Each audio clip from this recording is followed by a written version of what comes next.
God spoke to Moses on Mount Sinai, saying, Speak to the people of Israel, and say to them, When you come into the land that I give you, the land shall keep a Sabbath to the Lord. For 6 years you shall sow your field, and for 6 years you shall prune your vineyard, and gather in its fruits. But in the 7th year there shall be a Sabbath of solemn rest for the land, a Sabbath to the Lord. You shall not sow your field or prune your vineyard. You shall not reap what grows of itself in your harvest, or gather the grapes of your undressed vine. It shall be a year of solemn rest for the land. The Sabbath of the land shall provide food for you, for yourself and for your male and female slaves, and for your hired servant, and the sojourner who lives with you, and for your cattle, and for the wild animals that are in your land. All its yield shall be for food. You shall count 7 weeks of years, 7 times 7 years, so that the time of the 7 weeks of years shall give you 49 years. Then you shall sound the loud trumpet on the 10th day of the 7th month. On the day of atonement you shall sound the trumpet throughout all your land, and you shall consecrate the 50th year, and proclaim liberty throughout the land to all its inhabitants. It shall be a jubilee for you, when each of you shall return to his property, and each of you shall return to his clan.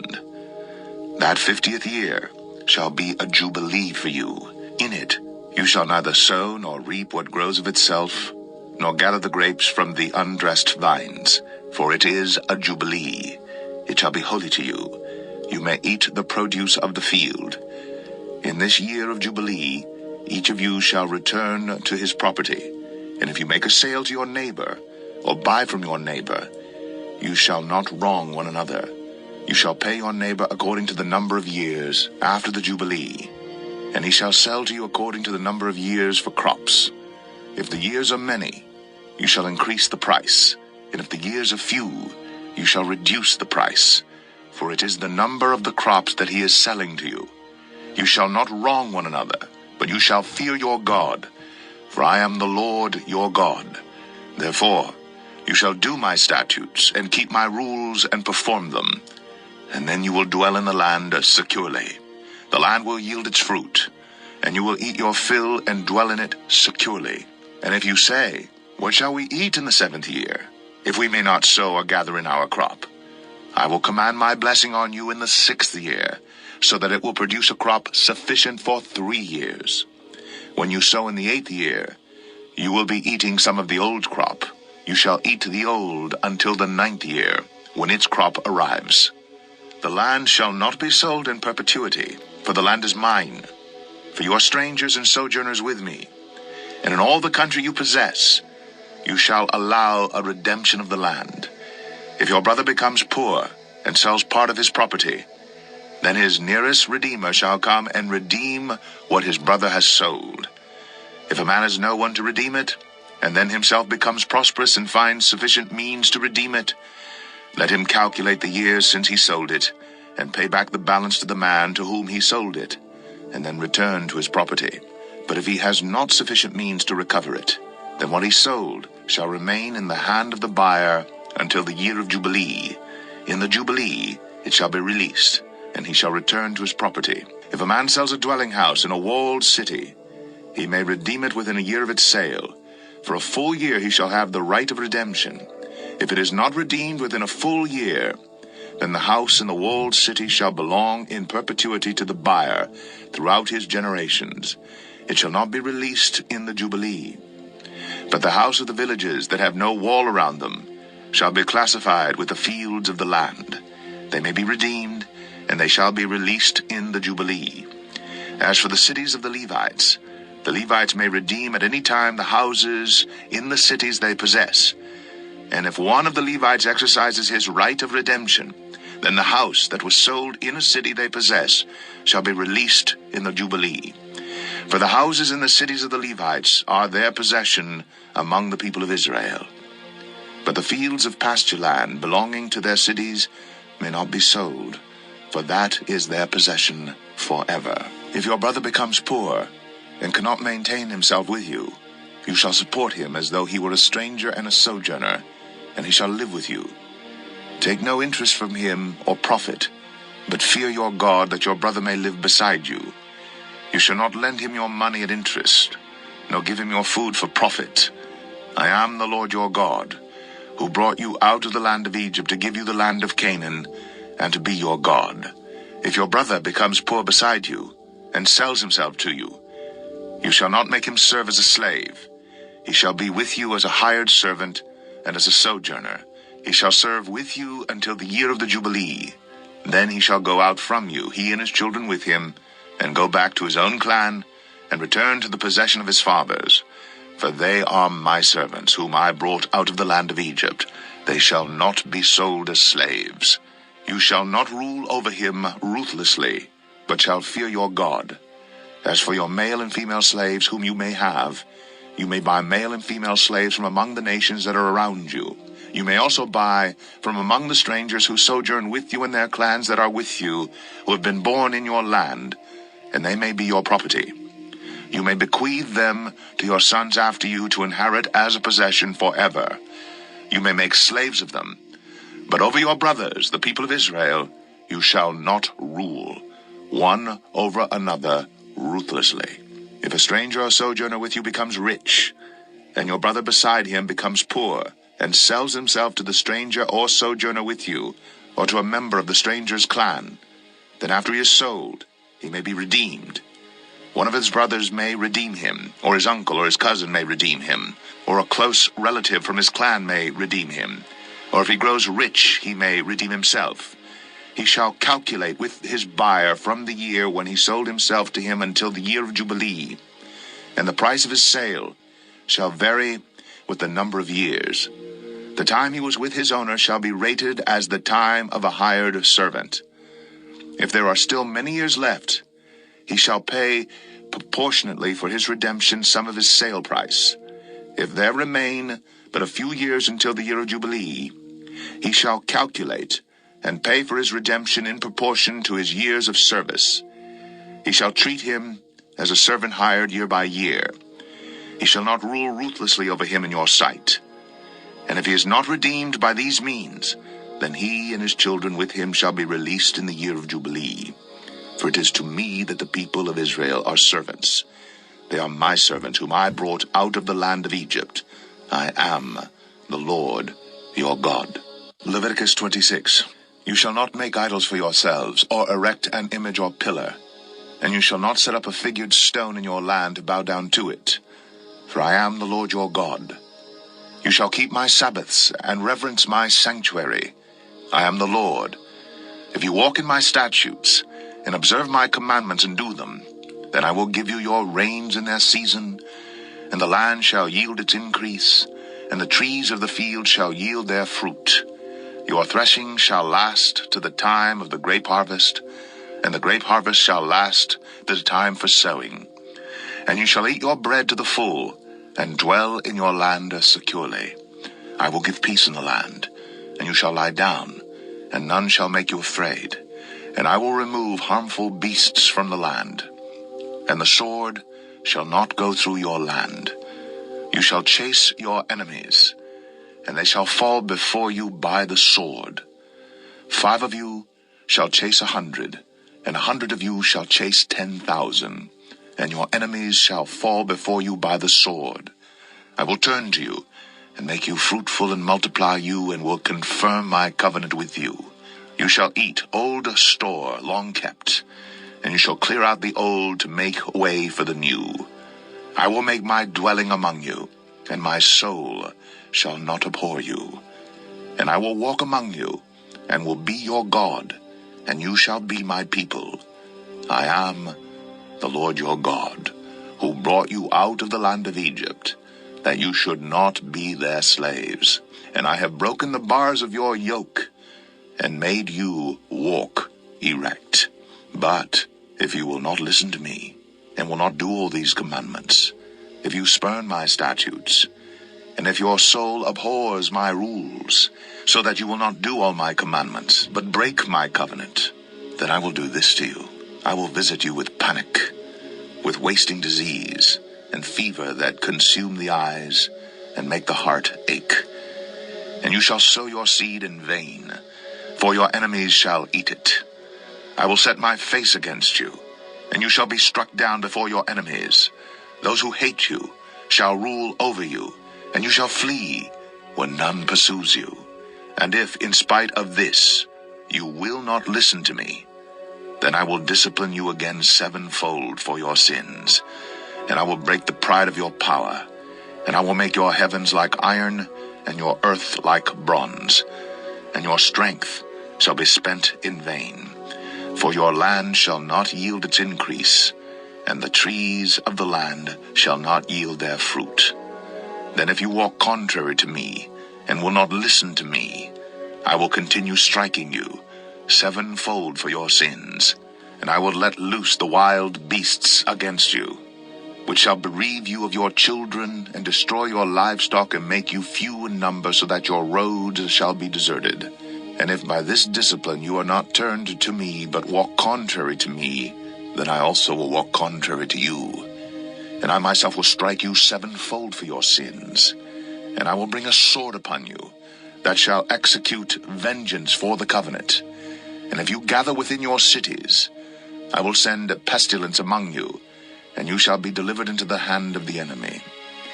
When I break your supply of bread, 10 women shall bake your bread in a single oven, and shall dole out your bread again by weight, and you shall eat, and not be satisfied. But if in spite of this you will not listen to me, but walk contrary to me, then I will walk contrary to you in fury, and I myself will discipline you sevenfold for your sins. You shall eat the flesh of your sons, and you shall eat the flesh of your daughters. And I will destroy your high places, and cut down your incense altars, and cast your dead bodies upon the dead bodies of your idols, and my soul will abhor you. And I will lay your cities waste, and will make your sanctuaries desolate, and I will not smell your pleasing aromas. And I myself will devastate the land, so that your enemies who settle in it shall be appalled at it. And I will scatter you among the nations, and I will unsheathe the sword after you, and your land shall be a desolation, and your cities shall be a waste. Then the land shall enjoy its Sabbaths as long as it lies desolate, while you are in your enemy's land. Then the land shall rest, and enjoy its Sabbaths. As long as it lies desolate, it shall have rest, the rest that it did not have on your Sabbaths, when you were dwelling in it. And as for those of you who are left, I will send faintness into their hearts in the lands of their enemies. The sound of a driven leaf shall put them to flight, and they shall flee as one flees from the sword, and they shall fall when none pursues. They shall stumble over one another as if to escape a sword, though none pursues.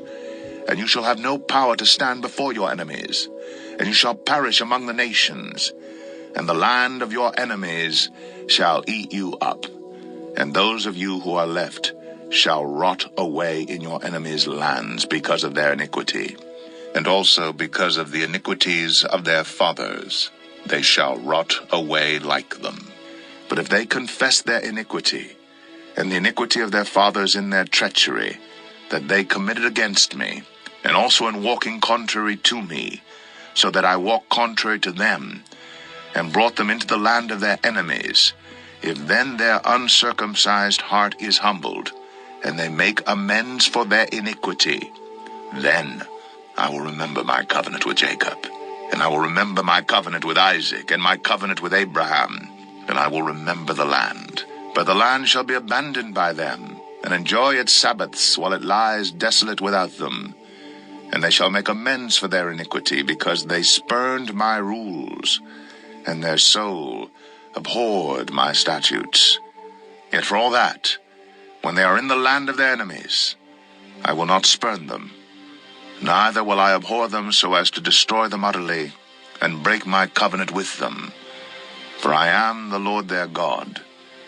But I will for their sake remember the covenant with their forefathers, whom I brought out of the land of Egypt in the sight of the nations, that I might be their God. I am the Lord. These are the statutes and rules and laws that the Lord made between him and the people of Israel through Moses on Mount Sinai. Leviticus 27. The Lord spoke to Moses, saying, Speak to the people of Israel and say to them, If anyone makes a special vow to the Lord involving the valuation of persons, then the valuation of a male from 20 years old up to 60 years old shall be 50 shekels of silver, according to the shekel of the sanctuary. If the person is a female, the valuation shall be 30 shekels. If the person is from 5 years old up to 20 years old, the valuation shall be for a male 20 shekels, and for a female 10 shekels. If the person is from a month old up to 5 years old, the valuation shall be for a male 5 shekels of silver, and for a female the valuation shall be 3 shekels of silver. And if the person is 60 years old or over, then the valuation for a male shall be 15 shekels, and for a female 10 shekels. And if someone is too poor to pay the valuation, then he shall be made to stand before the priest, and the priest shall value him. The priest shall value him according to what the vower can afford. If the vow is an animal that may be offered as an offering to the Lord, all of it that he gives to the Lord is holy. He shall not exchange it, or make a substitute for it, good for bad, or bad for good. And if he does in fact substitute one animal for another, then both it and the substitute shall be holy. And if it is any unclean animal that may not be offered as an offering to the Lord, then he shall stand the animal before the priest, and the priest shall value it as either good or bad. As the priest values it, so it shall be. But if he wishes to redeem it, he shall add a fifth to the valuation. When a man dedicates his house as a holy gift to the Lord, the priest shall value it as either good or bad, as the priest values it, so it shall stand. And if the donor wishes to redeem his house, he shall add a fifth to the valuation price, and it shall be his. If a man dedicates to the Lord part of the land that is his possession, then the valuation shall be in proportion to its seed. A homer of barley seed shall be valued at 50 shekels of silver. If he dedicates his field from the year of Jubilee, the valuation shall stand. But if he dedicates his field after the Jubilee, then the priest shall calculate the price according to the years that remain until the year of the Jubilee, and a deduction shall be made from the valuation. And if he who dedicates the field wishes to redeem it, then he shall add a fifth to its valuation price, and it shall remain his. But if he does not wish to redeem the field, or if he has sold the field to another man, it shall not be redeemed any more. But the field, when it is released in the Jubilee, shall be a holy gift to the Lord, like a field that has been devoted. The priest shall be in possession of it. If he dedicates to the Lord a field that he has bought, which is not a part of his possession, then the priest shall calculate the amount of the valuation for it up to the year of Jubilee, and the man shall give the valuation on that day as a holy gift to the Lord. In the year of Jubilee, the field shall return to him from whom it was bought, to whom the land belongs, as a possession. Every valuation shall be according to the shekel of the sanctuary. 20 gerahs shall make a shekel. But a firstborn of animals, which as a firstborn belongs to the Lord, no man may dedicate, whether ox or sheep, it is the Lord's. And if it is an unclean animal, then he shall buy it back at the valuation, and add a fifth to it. Or if it is not redeemed, it shall be sold at the valuation. But no devoted thing that a man devotes to the Lord of anything that he has, whether man or beast, or of his inherited field, shall be sold or redeemed. Every devoted thing is most holy to the Lord. No one devoted who is to be devoted for destruction from mankind shall be ransomed. He shall surely be put to death. Every tithe of the land, whether of the seed of the land or of the fruit of the trees, is the Lord's. It is holy to the Lord. If a man wishes to redeem some of his tithe, he shall add a fifth to it. And every tithe of herds and flocks, every 10th animal of all that pass under the herdsman's staff, shall be holy to the Lord. One shall not differentiate between good or bad, neither shall he make a substitute for it. And if he does substitute for it, then both it and the substitute shall be holy. It shall not be redeemed. These are the commandments that the Lord commanded Moses for the people of Israel on Mount Sinai.